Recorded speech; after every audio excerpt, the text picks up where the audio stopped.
Assalamualaikum warahmatullahi wabarakatuh. Perkenalkan, saya Irene Ariska Limanua dengan NIM 201063100288.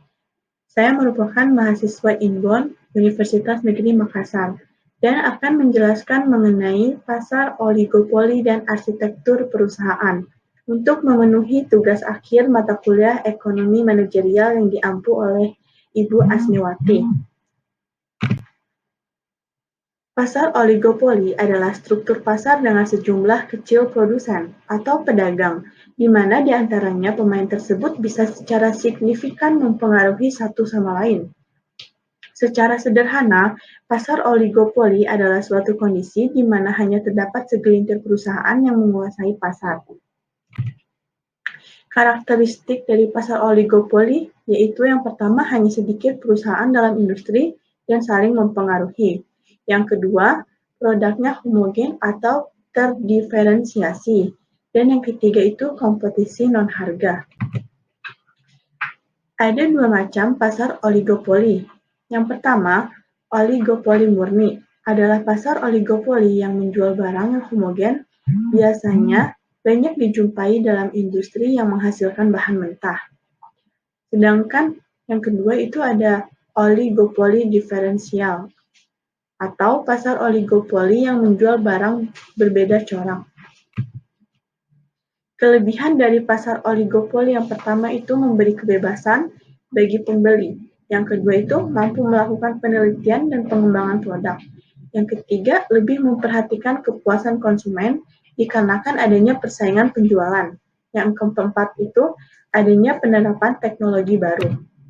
Sedangkan kekurangan dari pasar oligopoli itu oligopoli dapat menciptakan ketimpangan distribusi pendapatan, harga yang stabil dan terlalu tinggi bisa mendorong timbulnya inflasi, lalu bisa menimbulkan pemborosan biaya produksi, dan juga bisa menimbulkan eksploitasi terhadap pembeli dan pemilik faktor produksi.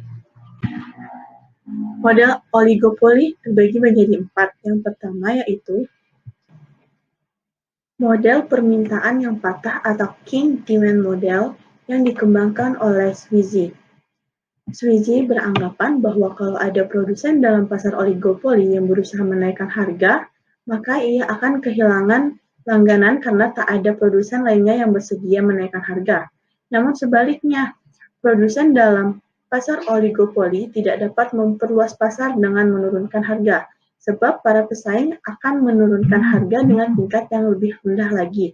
Akibatnya terjadilah perang harga. Yang kedua itu ada model Carnot atau Carnot model. Model ini disebut juga duopoli yang dikembangkan oleh Augustin Carnot, seorang ahli ekonomi berkebangsaan Prancis pada tahun 1838. Asumsi utama dari model ini adalah bahwa jika perusahaan telah menentukan tingkat produksinya, maka perusahaan tersebut tidak akan mengubahnya. Atas dasar asumsi inilah, perusahaan pesaingnya akan menentukan tingkatnya produksi. Yang ketiga, ada model Stackelberg. Dalam model Stackelberg diasumsikan bahwa di pasar tersebut terdapat dua perusahaan, satu bertindak sebagai pemimpin dan satu perusahaan berlaku sebagai pengikut. Perusahaan yang bertindak sebagai pemimpin mempunyai kewenangan untuk menentukan jumlah output yang akan dihasilkan untuk memperoleh keuntungan maksimum. Dan yang terakhir ada model perusahaan dominan, yaitu pengembangan lebih lanjut dari model Stackelberg. Dalam model ini juga terdapat perusahaan dominan yang bertindak selaku pemimpin dasar, serta perusahaan-perusahaan lain sebagai pengikut. Perbedaannya adalah bahwa perusahaan-perusahaan pengikut tidak bereaksi mengikuti model Carnot, melainkan mereka beraksi seolah-olah mereka berada dalam pasar yang bersaing sempurna. Dengan demikian, perusahaan-perusahaan pengikut bertindak sebagai penerima harga atau price taker.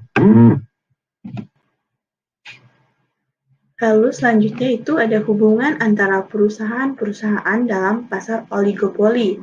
Terdapat dua hubungan. Yang pertama ini oligopoli dengan kesepakatan atau collusive oligopoli.